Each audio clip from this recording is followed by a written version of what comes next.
केवल नाम तो वो धन है के निर्धन को धनवान बनाए। केवल नाम तो परम गुरु की कृपा पात्र बनाए, कृपा पात्र बनाए। सच्चा एक है केवल नाम, सच्चा एक है केवल नाम। प्रगट जाप है नाम मनवा, जप ले केवल नाम मनवा, जप ले केवल नाम। जप ले केवल नाम मनवा, जप ले केवल नाम। जप ले केवल नाम मनवा, जप ले केवल नाम।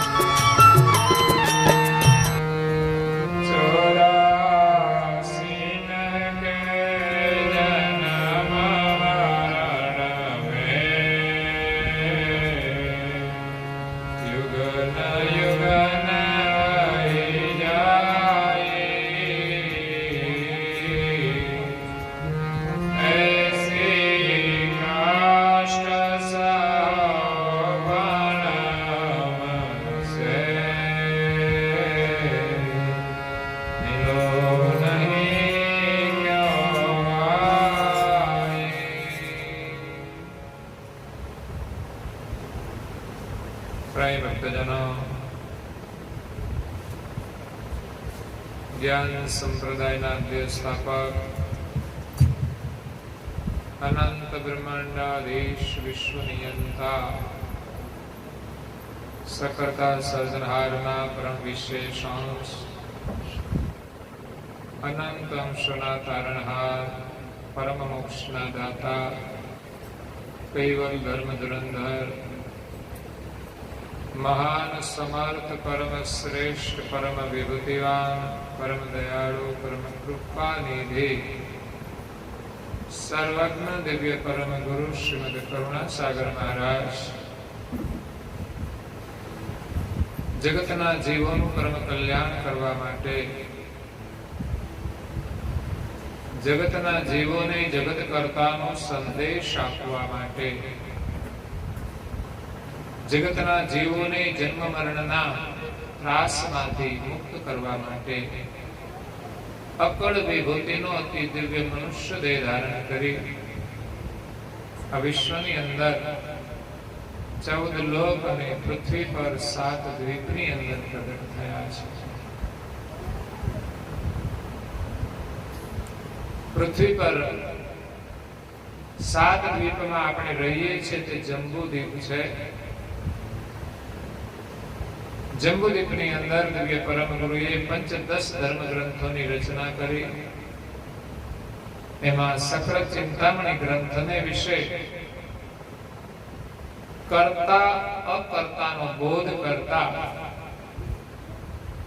આપણને સૌને 84ના બંધનમાંથી છોડાવવાને માટે ઉપદેશ આપતા કહે છે એક તો આ જગતના કર્તા કોણ છે એનું આ વિશ્વમાં સ્થાપન કરે છે। કર્તા અને અકર્તા જેના સંકલ્પથી આ જગતનું સર્જન થયું છે એ જગતના કર્તા છે અને એક જ છે। જ્યારે જગતની અંદર અનેક ઈશ્વરોની સ્થાપના થઈ છે એ બધા જ દેવતાઓ છે। જગત કર્તાએ આ જગતની રચનામાં ભિન્ન ભિન્ન પ્રકારની વિભૂતિઓ આપીને દેવોનું સર્જન કર્યું છે। સૃષ્ટિનું સંચાલન કરવા માટે દેવોનું સર્જન કર્યું છે। એ દેવોને આપણે કર્તા માનીએ છીએ, પરંતુ વાસ્તવિક કર્તાને આ જગતમાં કોઈ જાણતું નથી, જેમનો સંદેશ લઈને દિવ્ય પરમ ગુરુ આવ્યા છે। બીજું પદ છે અકર્તા। ઘણા ઋષિમુનિઓ દેવોની ભક્તિ છોડીને આગળ બ્રહ્મનું આરાધન કરે છે, પ્રાણની સાધના કરે છે, પરંતુ એ બ્રહ્મ અકર્તા છે. બ્રહ્મ ચૈતન છે, સનાતન છે, પરમ ગતિવાળું છે, પરંતુ એ આ જગતના કરતા નથી. એટલે આપણે ભજન બ્રહ્મનું નથી કરવાનું, પણ બ્રહ્મના કારણ રૂપી જે કરતા છે, જેના સંકલ્પથી આ જગતનું સર્જન થયું છે, જેમના આપણે અંશ છીએ, એ કર્તાનું ભજન કરવાનું છે. આપણે બ્રહ્મનું ભજન કરીએ તો બ્રહ્મને જાણ નથી, અને બ્રહ્મનું ભજન કરનારા ખુદને પણ બ્રહ્મ માને છે, એ પણ એક મોટો ભ્રમ છે, જેના કારણે તેઓ જગત કર્તાને પામી શકતા નથી, એમને ઓળખી શકતા નથી. એટલે કરુણાસાગર મહારાજે આ જગતની અંદર 3 પ્રકારની જંજાળને તોડી છે. એક તો જગતના જીવો આ સંસારની જંજાળમાં ફસાઈ ગયા છે, મોહ માયાની અંદર ફસાઈ ગયા છે. એટલે પ્રથમ છે જગત જંજાળ. સંસારના ભૌતિક સુખની પાછળ અંજાઈને જીવો જીવનભર દોડે છે, તો એ છે સંસારની જંજાળ. સંસારના પદાર્થોને સત્ય માનીને રાત દિવસ એના પાછળ દોડ્યા કરે છે, પોતાના જીવનનો સંપૂર્ણ સમય એની અંદર ખર્ચી નાખે છે. જ્યારે મૃત્યુકાળ આવે છે ત્યારે કોઈ વસ્તુ એને મદદ કરતી નથી, અને જીવાત્માને ખાલી હાથે જવું પડે છે. કોઈ વળી ભાગ્યશાળી હોય, ધાર્મિક ક્રિયાઓ કરે અને સત્કર્મ કરે તો એ ભાથું સાથે લઈ જાય છે. સિવાય અહીંના જે પદાર્થો છે એ ગમે તેટલા મેળવા હોય, ગમે તેટલી જમીન હોય, ગમે તે મકાનો હોય, એમાં કંઈ જ સાથે લઈ જઈ શકતા નથી. તો જગત જંજાળની અંદર આ જીવ ફસાયો છે. જગતના સુખને સાચું માનીને પરમેશ્વરને ભૂલી ગયો છે. ભલે બધા જ લોકો ધર્મને માનતા હોય, પરંતુ સંસારના સુખને સાચું માનેલું છે. જેટલું સંસારના સુખ માટે કરીએ છીએ, એટલું પ્રભુના સ્મરણ માટે આપણે નથી કરતા. આપણી પાસે સમય જ નથી હોતો, કારણ કે બધો જ સમય આપણે ભૌતિક સુખ માટે જ ખર્ચી નાખીએ છીએ. એટલે જગત એક જંજાળ છે. જગતનું દેખાતું સુખ મહાપુરુષો અને સ્વપ્ન સાથે સરખાવે છે. જ્યારે તમે જાગી જશો ને ત્યારે ખબર પડશે કે આ તો બધું સ્વપ્ન હતું, સાચું નહોતું. પણ જાગીએ ત્યારે, કોઈ મહાપુરુષ આપણને જગાડે ત્યારે, વાસ્તવિક સ્થિતિનો ખ્યાલ આવે ત્યારે ખબર પડે કે સ્વપ્નનું દુઃખ સાચું નહોતું અને સ્વપ્નનું સુખ પણ સાચું નહોતું. સ્વપ્નમાં સુખ પણ હોય અને દુઃખ પણ હોય. જ્યારે પરમેશ્વરના ભજનમાં માત્ર ને માત્ર સુખ જ હોય છે, દુઃખને કોઈ સ્થાન નથી. તો સ્વપ્ન સમાન જે સંસારનું સુખ અને દુઃખ છે, વાસ્તવિક નથી. સ્વપ્ન આપણા સંકલ્પથી ઉત્પન્ન થયેલું છે, કલ્પના જગતનું છે.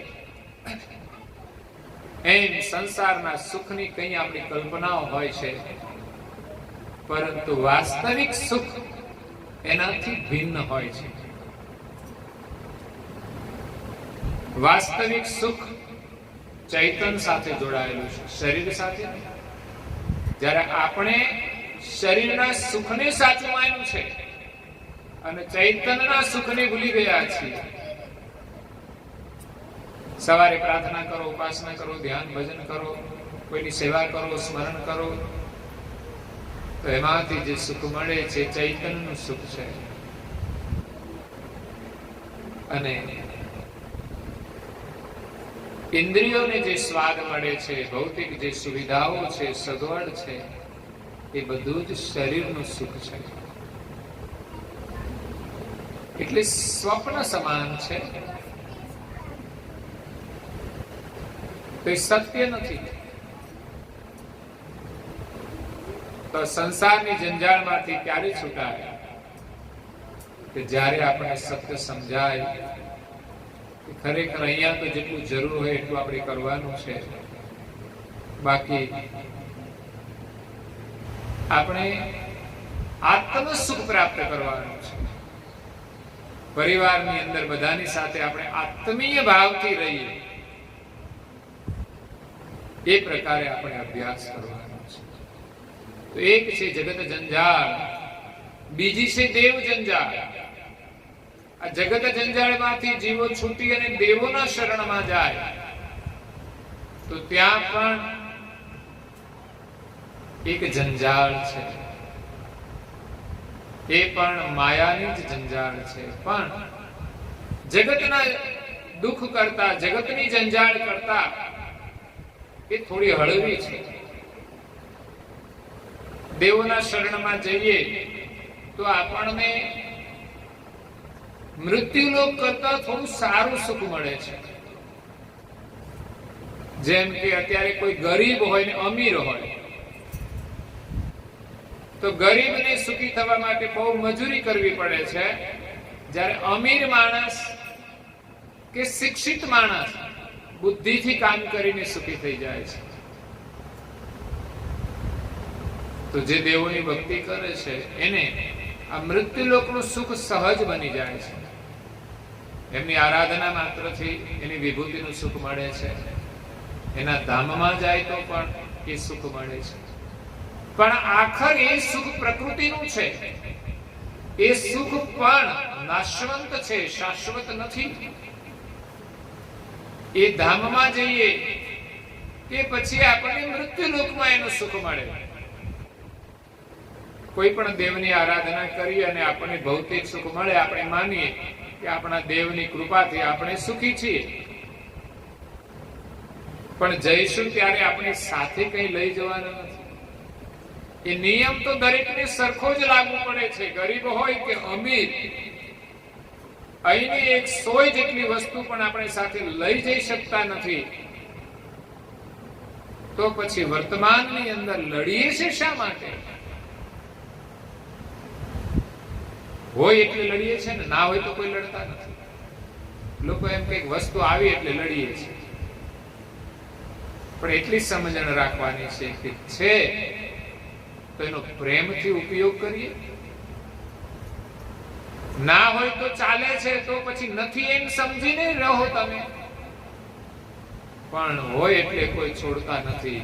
એની અંદર આપણી મમતા બંધાઈ જાય છે કે આ મારું છે. અગર તો આની સાથે મારો એક અધિકાર છે. એક મિલકત હોય, બે ભાઈઓ હોય એટલે બંનેનો અધિકાર લાગી જાય છે, એટલે લડતા હોય છે. વેચણી તો થાય પણ લડવાનું તો થોડા માટે જ હોય છે. એક દોરા માટે જ લડવાનું હોય છે, એક સામાન. આપણે એટલું નથી જતું કરી શકતા. ન હોય તો ચાલે. એક વીઘોય જમીન જો વારસામાં ન મળી હોય ને તો કોઈ તકલીફ નહીં, પણ વારસામાં મળી હોય ને એમાં વેચાય અને એમાં સારું મોડું ખેતર આવે ને તોય લડે. મકાન હોય તો એમાંય લડાઈ થાય, વસ્તુમાં લડાઈ થાય. ભાઈઓ વેચે તો બહેનોને પેટમાં દુખે. આમાં તો કઈ કહેવાય નહીં, એવું છે. આપણને તો આવું આપી દીધું, આપણે તો આમ તેમ. બે ભાઈઓને કેમ રહેવાનું છે એ વિચારવાનું છે. નાના મોટા બેવ હોય, જેમની પાસે વધારે હોય નાનાને મદદ કરે, એને છૂટ આપે કે તારે જે જોઈએ તે લઈ લે. અને જેટલી ઉદારતા જે દાખવે છે એટલું જ એને મળી જાય છે. પણ મિથ્યા મમતાઓ આપણી છે કે આ મારું છે. જો તમારું જ હશે ને તમારા અધિકારનું હશે તો તમને મળી જશે એટલો વિશ્વાસ હોવો જોઈએ. પણ ના, જે છે એ જ મારું, એના માટે ગમે તે થઈ જાય. લોકો એટલી હદે લડતા હોય છે કે કોર્ટ કચેરી સુધી પહોંચી જાય, નુકસાન થઈ જાય, પણ હઠ છોડતા નથી. એમાં એને સુખ મળવાનું નથી. એટલે ભૌતિક સુખ ગમે તેટલું મળી જાય, પણ સરવાળે તો અમીર અને ગરીબ બંને સરખા થઈને જાય છે. અમીર માણસ પાસે કદાચ ઘણી બધી સુવિધા હોય, મોટી ગાડી હોય, પણ સાંભળ્યું નથી કે એ જ ગાડી અને મૃત્યુ સમયે કામ લાગે. જ્યારે સ્મશાન યાત્રામાં જવાનું હોય ત્યારે કોઈ એમ નથી કહેતા કે ભાઈ આ જ ગાડીમાં ફરતા હતા તો આ જ ગાડીમાં લઈ જઈએ આપણે. કારણ કે સ્મશાન સુધી ગાડીને જવાના રસ્તા નથી હોતા બરાબર, એટલે ગાડી પણ કામ લાગતી નથી. એટલે સરવાળે એક જ ઝટકે આ બધું જ છૂટી જાય છે.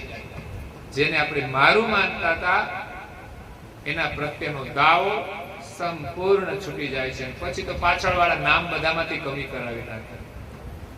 એ વિધિ પેલી કરવી પડે છે. એટલે સમજવાનું કે આપણે જવાના ત્યારે પણ આમાં આપણું કઈ લઈ જવાના નથી. છીએ ત્યાં સુધી પ્રેમથી આપણે ભોગવી નથી શકતા. એ દુર્દશા છે. એક તો પરિવારમાં પ્રેમથી સાથે રહીને ભોગવીએ, અને બીજું આપણે એકલા રહીએ તો પણ એમાં આસક્તિ રાખ્યા સિવાય આપણે પરમેશ્વરનું ભજન કરીએ. તો દેવ જંજાળ છે એમાંથી પણ આ જીવાત્મા છૂટી શકતો નથી. જન્મ મરણના ચક્રમાંથી છૂટી શકતો નથી. દેવધામની અંદર જઈએ તો પણ આપણું જન્મ મરણ ટળતું નથી. કારણ કે દેવોને પણ જન્મ અને મરણ લાગુ પડે છે. ફરક એટલો છે કે મૃત્યુલોકની અંદર આપણું આયુષ્ય ઓછું છે, એટલે વારંવાર જન્મવું પડે ને મરવું પડે. જ્યારે દેવલોકનું આયુષ્ય બહુ લાંબુ છે, એટલે લાંબા ગાળે મૃત્યુ આવે છે. એટલે મૃત્યુનો જે સમય છે એ થોડો લાંબો થઈ જાય છે, એટલો ફાયદો થાય છે. તો બીજી છે દેવ જંજાળ, ત્રીજી છે બ્રહ્મ જંજાળ. કઈ મહાપુરુષો જગતની જંજાળમાંથી છૂટી ગયા, મોહ માયામાંથી છૂટી ગયા. બીજી દેવોની જંજાળમાંથી પણ છૂટી ગયા. ચારે બાજુ દોડતા હતા એ પણ મટી ગયું. કારણ કે જેને સદગુરુ મળ્યા એને પછી આત્મલક્ષ્ય મળી જાય છે, તો એ આત્મચિંતન જ કરે છે. આત્મસત્તા એ બધા દેવોના ઉપર રહેલી છે. આપણે જ આપણા કરતા છીએ.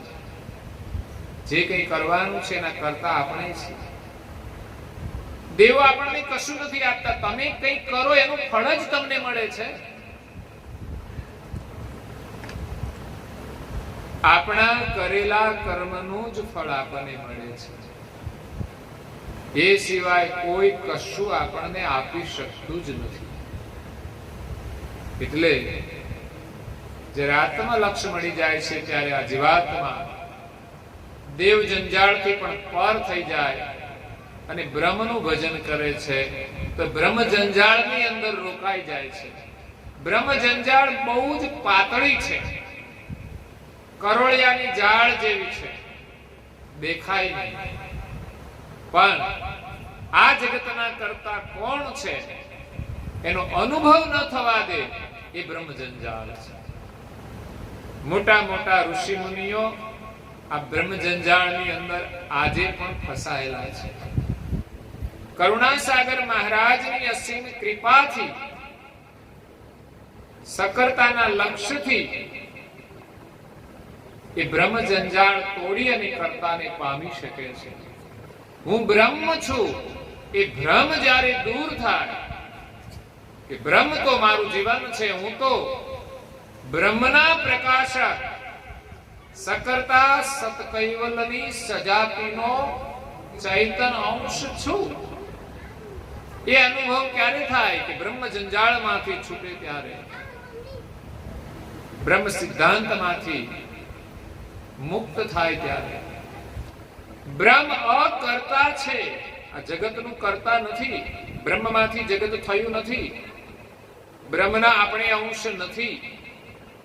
એ સમજણ આવે લક્ષ્યની, ત્યારે અંશને પોતાની ઓળખ થાય છે.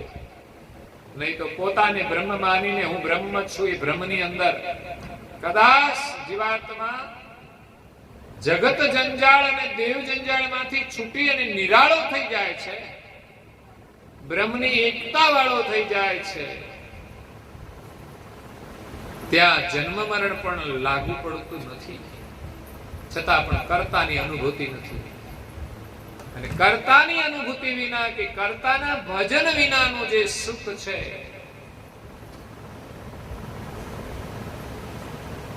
એ આપણા માટે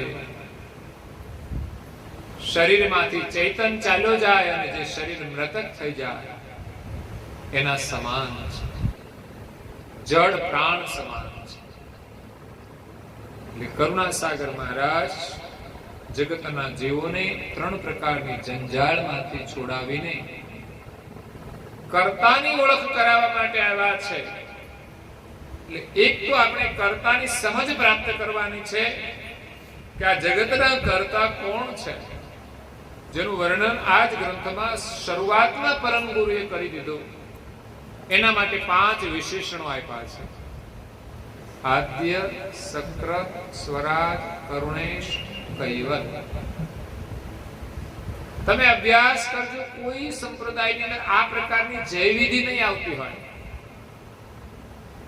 કોઈ પણ પ્રગટ ગુરુ હોય, પ્રગટ ઈષ્ટ હોય, એની જે સીધી જ બોલાય. પણ એક વિશેષ પ્રકારની જય વિધિ આપણા સંપ્રદાયની પરંપરા છે કે સૌથી પહેલા જય આ જગતના જે સર્જનહાર છે એની બોલાય છે. આદ્ય, સક્રત, સ્વરાજ, કરુણેશ, કૈવલ, કર્તા કી જય.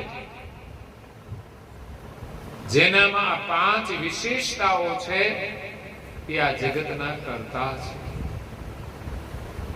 સંસારમાં જે કોઈ આવ્યા છે એ વિશેષ વિભૂતિ વાળા દેવતાઓ છે, પરંતુ આ જગતના સર્જનહાર ક્યારેય આ વિશ્વમાં અવતાર ધારણ કરીને આવતા નથી.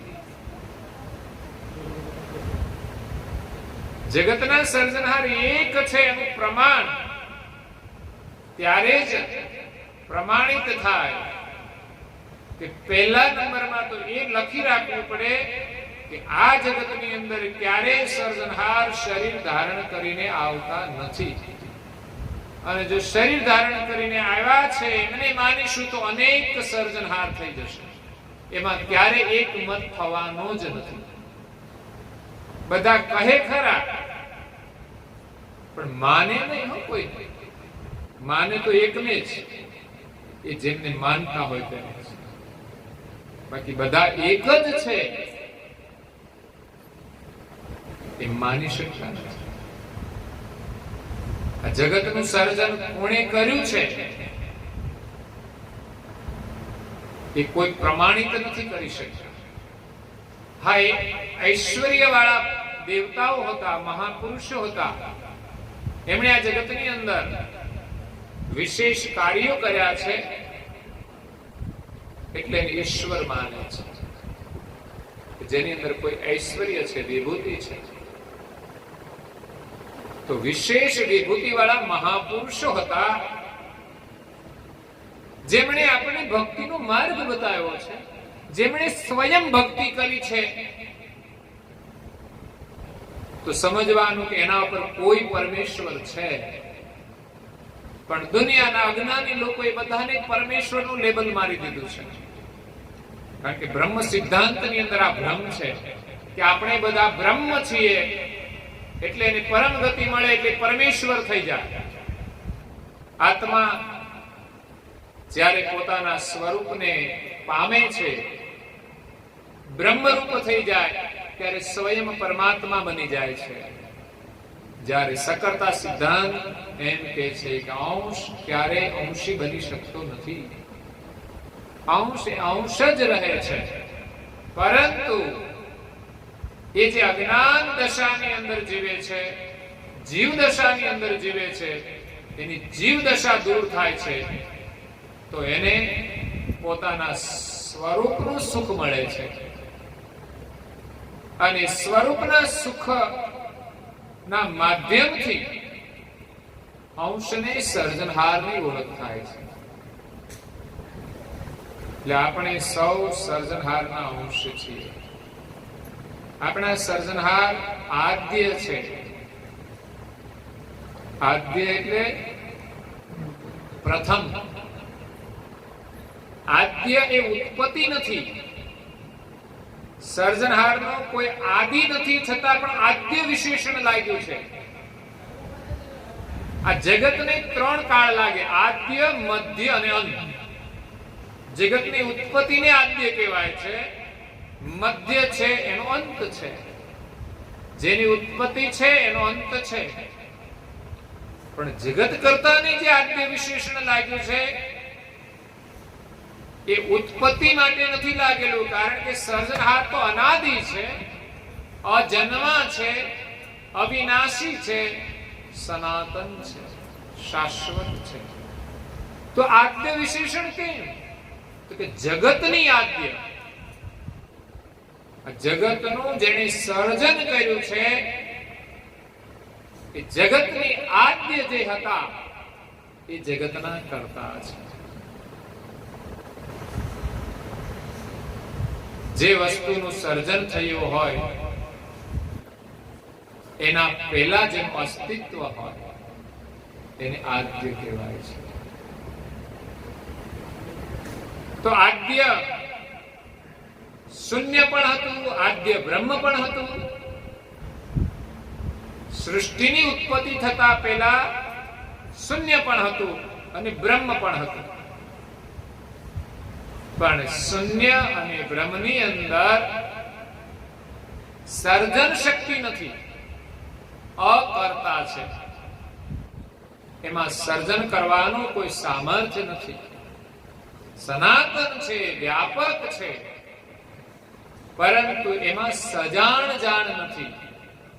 સર્જન કરવાની સજાણ જાણ નથી. જ્યારે સર્જનહાર જગતની આદ્ય છે એટલે જ એક જ વિશેષણ નથી આપ્યું. એક માત્ર આદ્ય વિશેષણ જ સર્જનહારની ઓળખ નથી. આદ્યની સાથે સક્રત પણ હોવું જોઈએ. તો સક્રતની અંદર શૂન્ય નથી આવતું, સક્રતની અંદર બ્રહ્મ નથી આવતું. માત્ર એક સજાણ જાણ સર્જનહાર જે છે એ જ સક્રત છે કે જે પોતાના શુદ્ધ સંકલ્પથી આ જગતનું સર્જન કરે છે. માટે સક્રત એ અક્રત નથી, એ ક્રત પણ નથી. ક્રત કોને કહેવાય? કે જે સર્જન થયું એને ક્રત કહેવાય. જે કશું કરી ન શકે અક્રત, અને જેના સંકલ્પથી સર્જન થયું છે તે સક્રત. જેમણે પોતાના સંકલ્પથી તત્વોનું સર્જન કર્યું, તત્વો દ્વારા 84 લાખ પ્રકારના અંકુરોનું સર્જન કર્યું, એમની અંદર નિવાસ કરનાર અંશોનું સર્જન કર્યું છે. જે સર્જન બ્રહ્મથી નથી થયું, શૂન્યથી નથી થયું, પણ સકર્તા સર્જનહારે શૂન્યમાંથી તત્વો બનાવ્યા અને બ્રહ્મ ભૂમિકાની અંદર આ જગતનું સર્જન કર્યું છે. એટલે દુનિયા એમ માને છે કે આ જગત તો બ્રહ્મમાં છે અને બ્રહ્મથી ઉત્પન્ન થયું છે. પરંતુ જગત કર્તાને જેવું જાણતા નથી એમને એવું લાગે કે આ જગત બ્રહ્મથી થયેલું છે. જગત ઉત્પત્તિની અનેક માન્યતાઓ છે, પરંતુ પરમ ગુરુ શ્રીમદ કરુણાસાગર મહારાજે અનેક માન્યતાઓનું સમાધાન કરીને આપણે એક જ સર્વોપરી સિદ્ધાંત આપ્યો છે. બાકી આપણે શાસ્ત્રોનું અધ્યયન કરીએ તો ભિન્ન ભિન્ન મત છે. ઉપનિષદોનો અભ્યાસ કરીએ આ જગતની અંદર, કદાચ આપણે તો એના નામ નહીં સાંભળ્યા હોય. 108 ઉપનિષદો છે જેની અંદર બહુ જ તત્વજ્ઞાનની ચર્ચા કરી છે કે આ જીવની ઉત્પત્તિ કેવી રીતે થઈ, પરંતુ વાસ્તવિક વર્ણન નથી. જ્યારે કરુણાસાગર મહારાજે બધા જ ધર્મ ગ્રંથોનો સાર આમાં મૂકેલો છે. દરેક સંપ્રદાયની અંદર, દરેક શાસ્ત્રોની અંદર ભિન્ન ભિન્ન મત છે. એટલે ક્યારેય એ બધા મત એક થઈ શકતા નથી, કારણ કે એની અંદર વાસ્તવિક વર્ણન નથી. કરુણાસાગર મહારાજ શ્રી યથાર્થ વર્ણન કર્યું છે કે આ જગતના કર્તા કોણ છે, જે આદ્ય છે, જે સક્રત સ્વરાજ. સારા વિશ્વની અંદર એક સર્જનહારની જ સત્તા છે. દેવોની સત્તા એમના ક્ષેત્ર પૂરતી છે, એના કાર્ય પૂરતી છે. જ્યારે પૂરા બ્રહ્માંડની અંદર એકમાત્ર સર્જનહારની સત્તા છે, એ સ્વરાજ છે, જે પોતાનું રાજ કોઈનું આપેલું નથી. જ્યારે દેવો પાસે જે સત્તા છે એ કર્તા માલિકની આપેલી છે. એના નિયમથી વિશેષ કોઈ કાર્ય દેવો કરી શકતા નથી. જે દેવને જે કરુણા આપી એ પણ અધિકાર પ્રમાણે જ કરી શકે. અને આ બધા જ દેવોના ઉપર એક સર્વોપરી સત્તા હોય, સ્વરાજ હોય, તે કર્તાનું છે. માટે કર્તા સ્વરાજ છે. ચોથું વિશેષણ કરુણેશ લાગે. કરુણેશ જગતની અંદર જગતના જીવોને આનંદ કરવા માટે સર્જનહારે દેવોનું સર્જન કર્યું, વિવિધ પ્રકારના વિલાસ બનાવ્યા, અને દેવોને બધાને એક એક કરુણા આપી છે. જ્યારે સર્જનહાર કરુણાના ઈશ છે. एक एक करुणा दे देवन को तुम तो निज करुणेशु, करुणा सागर नाम हमेरा नहीं करुणेश कबेशु. આ ચોપાઈ આપણને સર્જનહારની ઓળખ કરાવે છે. સર્જનહાર કરુણેશ છે, કરુણાઓના ઈશ છે.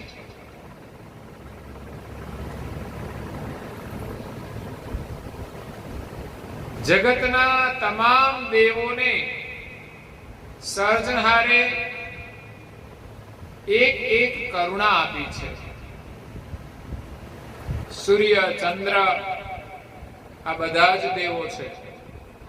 એમને માલિકે એક જ કરુણા આપી છે, એક જ પ્રકારનું કાર્ય કરે છે. ચંદ્રનું કાર્ય ચંદ્ર કરે છે, સૂર્યનું કાર્ય સૂર્ય કરે છે, ઇન્દ્રનું કાર્ય ઇન્દ્ર કરે છે. પૃથ્વી, જલ, અગ્નિ, વાયુ, આકાશ પંચ ભૂત છે, એ પણ દેવતાઓ છે. એ સિવાય બ્રહ્મા, વિષ્ણુ, મહેશ, શક્તિ, નિરંજન, એ પણ દેવતાઓ છે. આપણા શરીરના ઇન્દ્રિયો ઉપર તત્વ રૂપે જે વિરાજમાન છે એ જ દેવતાઓ બ્રહ્માંડમાં બિરાજેલા છે. એમની કરુણાથી આપણને અહીંયા સુખ મળે છે. ખાઈએ છીએ અને સ્વાદ આવે છે તો ત્યાં વરુણ દેવતા બિરાજેલા છે, માટે સ્વાદ આવે છે, નહીં તો આવી શકે નહીં. આંખોની અંદર સૂર્ય અને ચંદ્ર છે, માટે આપણે જોઈ શકીએ છીએ. જો એ વ્યવસ્થા ન કરી હોત માલિકે તો આપણે આ જોઈ ના શકીએ. માનો કે આંખની અંદર સૂર્ય ચંદ્ર છે, બહારનો પ્રકાશ ન હોય તો આંખો જુએ છે ભાઈ? આંખોમાં જ જો પ્રકાશ હોત તો અંધકારમાં પણ દેખાવું જોઈએ, પણ ના, સૂર્યની સત્તા વગર આપણે કશું જોઈ શકતા નથી. એમ જ સૂર્યનો પ્રકાશ હોય પણ આંખની અંદર એનો અંશ ન હોય, ઘણાને નથી દેખાતું. અગર તો ઉંમર થાય પછી પણ નથી દેખાતું. તો એના દેવતાઓ રૂઠી જતા હોય છે. હા, કંઈક સમય એને પણ આવરણ પણ આવતું હોય છે આંખમાં, જે આપણે મોતિયાના ઓપરેશન કરીને દૂર કરીએ છીએ. પણ છતાંય ઝાંખપ આવી જાય છે કે ઇન્દ્રિયોના દેવતાઓ એને પછી રસ ન પડે ને એટલે ભાગી જાય. અંતકાળ આવે ત્યારે કાન ઉપરથી દિગ્પાલ ચાલ્યા જાય એટલે સંભળાવાનું બંધ થઈ જાય. પગ કમજોર થઈ જાય એટલે વાસુદેવ પગે બિરાજમાન છે, નિર્બળ થઈ જાય. હાથ ઉપર ઇન્દ્રદેવ બિરાજમાન છે, પણ ઉંમર થાય છે પછી એ બધા પહેલા જતા રહેશે. જ્યારે મૃત્યુ આવે ને ત્યારે શરીરમાં કોઈ તાકાત રહેતી નથી. મને લાગે બધા દેવતાઓ પહેલા ચાલ્યા જાય. દેવી તત્વોના રૂપમાં એની કરુણા ચાલી જાય છે, અને પછી આ શરીરમાં જે રહેલો ચૈતન્ય છે એ પણ પોતાની દ્રષ્ટિને ઉલટાવી લે છે. ઉલટાવી લે છે એટલે આ શરીરનો જે પ્રાણ છે બંધ થઈ જાય છે. પ્રાણ આપણે નથી, પણ પ્રાણને ચેતન કરનાર આપણે છીએ. જ્યારે આપણી દ્રષ્ટિ પ્રાણ ઉપર પડી છે તો પ્રાણ ચેતન થાય છે, શરીર ચેતન થઈને ચાલે છે ને આપણે આનંદ કરીએ છીએ. પણ લાગે છે કે મૃત્યુકાળ જ્યારે નજીક હોય ત્યારે આ શરીરમાં કઈ આનંદ કરવા માટે કોઈ રસ રહેતો નથી. શરીર વૃદ્ધ થાય પછી આની અંદર કોઈ રસ રહેતો નથી. ઇન્દ્રિયો શિથિલ થઈ જાય પછી આ જીવને આ શરીરમાંથી કઈ આનંદ આવતો નથી. અરીસામ જોવે તોય ગમે નહીં, માથાના વાળ ધોળા થઈ ગયા હોય તોય ગમે નહીં, લોકો કાળા કરે છે, તોય કઈ ચહેરામાં યુવાની તો આવતી નથી. ખાવામાં પણ એવું જ હોય છે, દાંત ન હોય એટલે ખાવાનું પણ ગમતું નથી. ઠીક, પછી આપણે ખાઈએ ગમે તેમ કરીને. પગ કમજોર હોય, દોડી શકતા નથી. હાથ કમજોર હોય, કશું કરી શકતા નથી. ક્યારેક તો એથી પણ વધારે મુશ્કેલી હોય તો જરૂરિયાતની ક્રિયા પણ આપણે નથી કરી શકતા. ત્યારે અંશને આ શરીર ઉપર અભાવ આવે છે. અભાવ આવે છે ત્યારે અંશ દ્રષ્ટિને ઉલટાવે છે, અને બીજું એના શ્વાસ પણ પૂરા થઈ જાય છે એટલે પણ અંશ પોતાની દ્રષ્ટિને ઉલટાવી લે છે. પછી આ શરીર છોડીને ચાલ્યો જાય છે. તો સર્જનહાર કરુણેશ છે, બધાને જીવન આપે છે, અને કરુણેશની કરુણાનો કોઈ પાર જ નથી. આપણે જે કંઈ આનંદ કરીએ છીએ એની પાછળ કરુણેશની કરુણા સમાયેલી છે. પણ ખોટું અહમ લઈને આપણે જીવીએ છીએ. આપણે થોડું કંઈ કામ કરીએ અહમ લઈને વધારે ફરીએ છીએ. માલિકને ભૂલી જઈએ છીએ કે આ બધું બનાવનાર તો માલિક છે. પડે પડે જે કંઈ ક્રિયા કરીએ એમાં ભગવાનને યાદ કરવા જોઈએ કે ભગવાન તમે શું દુનિયા બનાવી છે. એક એક કાર્ય આપણા માટે નવી નવી અજાયબી છે. એક તો ખુદનું શરીર પણ અદ્ભુત બનાવ્યું છે, એને જોઈને પણ આપણે આનંદ થાય. જે કંઈ આપણે વિલાસ કરીએ એ વિલાસની અંદર સાર રૂપે સર્જનહાર રહેલા છે. શ્વાસ બંધ થઈ જાય તો આપણી દુનિયા સમાપ્ત થઈ જાય છે. તે જીવનદાતા છે, અને દરેક વસ્તુ આપણે જે કંઈ ભોગવીએ છીએ એ બધી વ્યવસ્થા પ્રથમથી માલિકે કરેલી છે. આપણા હાથની કોઈ વાત નથી. વાવાઝોડું આવે તો આપણા હાથમાં કશું રહેતું નથી. આપણે રોડ ઉપર આવી જઈએ છીએ. કોરોના આવ્યો તો કેટલાય લોકો હેરાન થઈ ગયા. બધાને માસ્ક પહેરવાની આદત પાડી દીધી. હવે કોઈ શરમાતા નથી. શરૂમાં પહેલી વાર આવ્યો ત્યારે ઘણા લોકો નહોતા પહેરતા. કેમ તો કે શરમ આવે, મોઢે બાંધી જવાનું એ કઈ સારું લાગે નહીં. પણ હવે માસ્ક પહેરવામાં આપણે ગૌરવ અનુભવીએ છીએ. ખરેખર તો બહાર નીકળીએ તો મોઢું ઢાંકીને નીકળવું એ તો બહુ સારી વાત છે. પેલા લાજ કાઢી નીકળતા હતા, આજે મોઢું બાંધી નીકળે એક મર્યાદા બની જાય છે. લાજનું જે મહત્વ હતું ને એ મહત્વ આજે મને લાગે છે કે આ માસ્કની અંદર આવી ગયું છે. ખરેખર બહાર જઈએ ત્યારે આપણા માટે એક બહુ મોટી મર્યાદા ઊભી થઈ જાય છે. તમે મોઢું બગાડો ને તોય કોઈને ખબર ના પડે.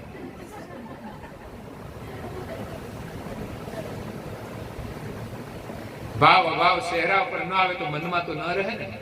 બીજાના ચહેરા જોઈને જ આપણે મૂલ્યાંકન કરીએ છીએ કે આપણે ગયા હતા અને મોઢું બગાડ્યું.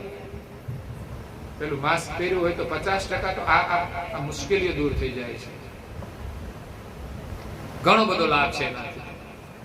માસ્ક થી ઘણો બધો લાભ છે. હું તો કહું છું ભગવાન તો ન કરી શકે પણ કમ્પલસરી જો આપણે જીવનમાં કરી લઈએ ને ઉપયોગ તો પણ સારું છે. બહાર નીકળીએ ત્યારે માસ્ક પહેરીને નીકળીએ. સ્વાસ્થ્યને તો લાભ છે જ. બહારની જે હવા પ્રદૂષિત હોય એ આપણા શ્વાસમાં આવે, શુદ્ધ હવા આવે, એનો ફાયદો છે. આપણે બોલીએ તો સ્વાભાવિક મુખમાંથી એના કણો તો ઉડતા જ હોય છે, એ પણ એકબીજાને અસર કરતા હોય છે. રસોઈ બનાવતા હોય તો પણ એ ફાયદો થતો હોય છે. એટલે માસ્ક આપણને ઘણો બધો સંદેશ આપી જાય છે કે વધારાનું ન બોલો, બહુ ફાયદો છે. માસ્ક એમ કે છે તમારું મોઢું ઢાંકી રાખો, કચરો તમે ના ખાઓ, એ પણ એક સંદેશ છે. ઘણી વાર પિચકારીઓ મારતા હોય ને, માસ્ક રાખીને જો ખાતા હોય ને તો ભૂલી જાય એમ જ પિચકારી માર દે માસ્ક કાઢ્યા વગર. બાળકના જેવું થઈ જાય. બાળકને ભાન ના હોય, લેટ્રિન જવાનું એમ ભૂલ થઈ જાય, થૂકવા જાય તો એવું થઈ જાય. એટલે એમ કે છે તમારું મુખ સ્વચ્છ રાખો, વધારાનું ન બોલો. તો સર્જનહાર કરુણેશ છે, એની કરુણાનો કોઈ પાર નથી. અને છેલ્લું વિશેષણ આપ્યું છે કૈવલ. જે સર્જનહારને અંગીકૃત છે, કૈવલ. જે કૈવલ આપણો મંત્ર છે, જે સર્જનહારનું પ્રધાન વિશેષણ. આપણે બીજા 4 વિશેષણોથી સ્મરણ નથી કરતા, પણ 5મા કૈવલ વિશેષણથી એનું સ્મરણ કરીએ છીએ. જો કે કરુણાસાગર બાપજીએ કહ્યું છે કે 2 વિશેષણ શૂન્યને લાગે છે, એક આદ્ય અને કૈવલ. કારણ કે કૈવલ વિશેષણનો ભાવાર્થ છે, એ સંબોધન છે કે જેમાં કોઈ વળ નથી, એ કૈવલ છે. તો વળ તો શૂન્યમાં પણ નથી અને વળ બ્રહ્મમાં પણ નથી. પણ જેમાં કંઈ ન હોય એમાં તો કંઈ જ હોય નહીં. આ તો સર્જનહાર છે અને એમાં કોઈ વળ નથી. કોઈ પુરુષ હોય, કોઈ વ્યક્તિ હોય, એની અંદર વળ ન હોય તો એની વિશેષતા છે. બાકી વસ્તુની અંદર કોઈ વળ ન હોય એનું કોઈ મહત્વ નથી. વસ્તુ તો જડ છે, એની અંદર કોઈ વળ ન હોય. પણ સર્જનહારની અંદર કોઈ વળ નથી. જે નિર્મળ છે, જે મળથી રહિત છે અને વળ ભરીને જેને સૃષ્ટિ બનાવી છે, માટે તે કૈવલ છે. જ્યારે બ્રહ્મ વળ રહિત છે પણ વળ વાળી સૃષ્ટિ બનાવી શકતું નથી. શૂન્ય વળથી રહિત છે પણ એનાથી વળ વાળી સૃષ્ટિ બની શકતી નથી. જ્યારે સર્જનહાર એવા સમર્થ છે, જે આદ્ય છે, સતરત છે, સ્વરાજ છે, કરુણેશ છે, મહાદ સજાણ જાણ છે, કે પોતાના શુદ્ધ સંકલ્પ દ્વારા પોતે વળથી રહિત રહી અને વળવાળી દુનિયા બનાવે છે. એવા સર્જનહારનું લક્ષ્ય લઈને દિવ્ય પરમ ગુરુ આ વિશ્વમાં આવ્યા છે. એ આપણા સર્જનહાર છે, એને આપણે ભૂલી ગયા છીએ. અને આ સંસારની અંદર જગતના જીવો સર્જનહારના બનાવેલા જે દેવો છે વિભૂતિ વાળા, એમને પોતાના સર્જનહાર માનીને ભજન કરે છે. પણ એનું ભજન કરવાથી એ દેવોની કરુણા પામી શકે છે, પણ કર્તાની પ્રાપ્તિ થઈ શકતી નથી કે જેના આપણે અંશ છીએ. જે મા બાપે જન્મ આપ્યો હોય એ જ આપણા મા બાપ કહેવાય. જેના આપણે અંશ છીએ એ આપણા સર્જનહાર છે, આપણે કોઈ દેવોના અંશ નથી. કારણ કે સર્જનહાર એક અંશી છે અને એના જ બધા અંશો છે. દેવો અને આપણે બધા જ એના અંશ છીએ. અંશનો કોઈ અંશ નથી. દેવો વિશેષ અંશ છે, એમના કોઈ જ અંશ નથી. આપણે સામાન્ય છીએ, આપણા કોઈ અંશ નથી. પણ સર્જનહાર એક અંશી છે. તો સૃષ્ટિની અંદર વિચરણ કરતા નાના અને મોટા તમામ એમના જ અંશ છે. એટલે આપણે ભજન અંશીનું કરવાનું છે, અંશનું નહીં. કદાચ અંશનું ભજન કરીએ તો અંશ આપણને કંઈક મદદ કરી શકશે. દેવો આપણને કંઈક મદદ કરે છે, પણ પિતાનું સાનિધ્ય પ્રાપ્ત થતું નથી, પિતાનો આનંદ મળતો નથી. ઘરમાં માતા પિતા હોય, એના બાળકો હોય, તો બાળકો સાથે રમતા હોય, એનો આનંદ હોય છે. પણ એ બાળકોનો પાસે એક વિશેષ આનંદ માતાને મળવાનો હોય છે, જે ભાઈને મળવાથી નથી મળતો, બીજા કોઈ પણને મળવાથી નથી મળતો, જે માતાને મળવાથી પ્રાપ્ત થાય છે. એટલે અંશ વચ્ચે ઝઘડો થાય, ક્યારેક ઝઘડો થઈ શકે. બે ભાઈ વચ્ચે ઝઘડો થાય, એનું સમાધાન માતા પિતા કરે છે, એનો ન્યાય માતા પિતા કરે છે. એટલે આપણા સૌના એક સર્જનહાર છે, એનું લક્ષ્ય લઈને પરમ ગુરુ આવ્યા છે. આપણું અહોભાગ્ય છે કે આવા સમર્થ પરમ ગુરુનું શરણ મળ્યું છે. અને એક આપણે ભજન ગાયું, એની ચોપાઈ એ બહુ સુંદર ચોપાઈઓ છે. ભજન માત્ર ગાવા માટે નહીં, પણ સર્જનહારનું અવિલાન કરવા માટે છે, પરમ ગુરુના ગુણગાન ગાવા માટે છે. હવે જો કે ભજન કીર્તનનો રસ લોકોને ઓછો થઈ ગયો છે. પહેલા જેટલો હતો એટલો અત્યારે રહ્યો નથી વર્તમાનમાં. એની પાછળના કારણો છે કે વર્તમાન જે મીડિયાઓ છે એમાં આપણું મન લાગી ગયું. નવરા પડો એટલે મોબાઈલ ખોલીને બેહવાનું, ટાઈમ કાઢવાનું બહુ મોટું સાધન છે. એને કંઈક તો સમાચાર હોય ને વોટ્સએપ ઉપર, હા હિહી ના બધા બહુ આવતા હોય છે મેસેજો. જેની જેવી દુનિયા એવા એના મેસેજ હોય, એવા એનું ગ્રુપ હોય. એટલે લોકોની રુચિ પ્રાર્થનામાં ઓછી થઈ ગઈ છે, ભજનમાં ઓછી થઈ ગઈ છે, સત્સંગમાં ઓછી થઈ ગઈ છે, વાંચનમાં ઓછી થઈ ગઈ છે, પ્રસંગોપાત થઈ ગઈ આપણી રુચિ. સારું છે છતાં છે, નહીં તો ઘણા લોકોને એમાં પણ રુચિ નથી કે પ્રસંગ હોય તો પણ લાભ લઈ શકતા નથી. એટલે ભજન એનું આપણે સ્મરણ કરીએ તો આપણે અદ્ભુત આનંદ મળે છે. રણછોડદાસ ના નામાચરણથી સંત તુલસીદાસજીએ પૂર્વ જીવનની અંદર ભજનો બનાવ્યા છે. સંપ્રદાય માટે બહુ જ ઉપયોગી ભજનો થયા છે. અને એનું જે જીવન છે એ પણ એક અદ્ભુત હતું. એક આદર્શ સંત તરીકે જીવન જીવ્યા છે અને સંપ્રદાયને બહુ જ મોટું યોગદાન આપ્યું છે. અનુયાયીની અંદર પણ બહુ જ મોટું બળ આપ્યું છે. તો એમણે જે ભજનો બનાવ્યા છે બધા જ વિશેષ લોકપ્રિય છે. બધા જ લોકો એને વિશેષ ગાય છે. અને એના ભજનોની એક વિશેષતા એ છે કે એના તમામ ભજનોની અંદર પરમ ગુરુના તમામ ગ્રંથોનો સાર એમણે મૂકી દીધો છે. અલગ અલગ ભજનોને જો સાથે ભેગા કરીએ તો બધા જ ગ્રંથોના સાર સમજ એમાં મૂકેલી છે. તો અહીંયા પરમ ગુરુનું વર્ણન કરતા એમણે કહ્યું, આજે મોક્ષના દાતા સતગુરુજી એ દ્વાર અમારે પધાર્યા રે. આજે પતિત જનોને પરમ ગુરુજી પાવન કરવા પધાર્યા રે. આ પરમ ગુરુની ઓળખ છે. મોક્ષના દાતા સદગુરુ જેમણે દિવ્ય દેહ ધારણ કર્યો છે, જે આપણને આપણા સ્વરૂપનો અનુભવ કરાવે, એ સદગુરુ છે.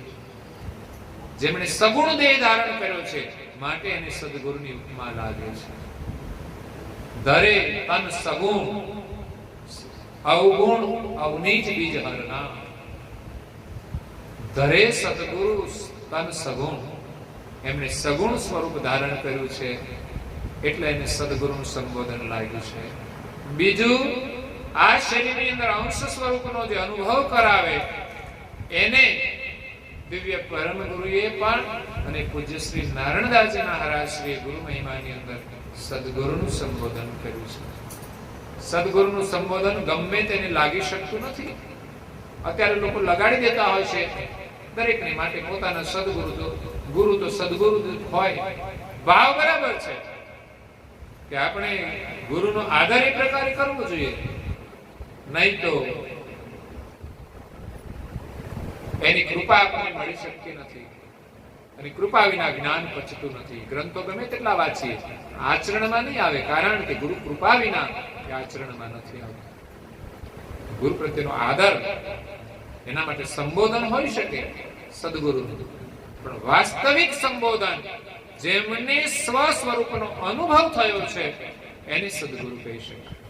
અને એવા સદગુરુ મળે ત્યારે જ આપણને સ્વરૂપની અનુભૂતિ થાય છે અને જન્મ મરણના બંધનમાંથી મુક્તિ મળે છે. પરમ ગુરુ આપણને સ્વરૂપનું લક્ષ્ય આપે છે અને સાથે સાથે અંશીની સાથે એકતા કરાવે છે. એટલે સદગુરુ પણ છે અને પરમ ગુરુ પણ છે. એટલે ચોપાઈ કહે છે કે આજે મોક્ષના દાતા સતગુરુજી દ્વાર અમારે પધાર્યા.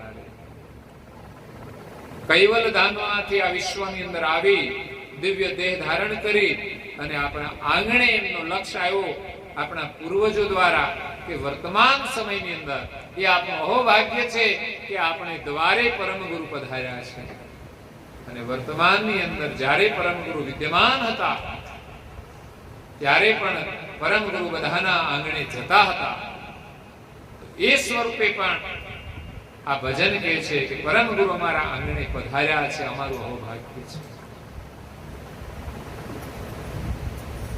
પતિત જનોને પાવન કરવા પરમ ગુરુજી પધાર્યા છે.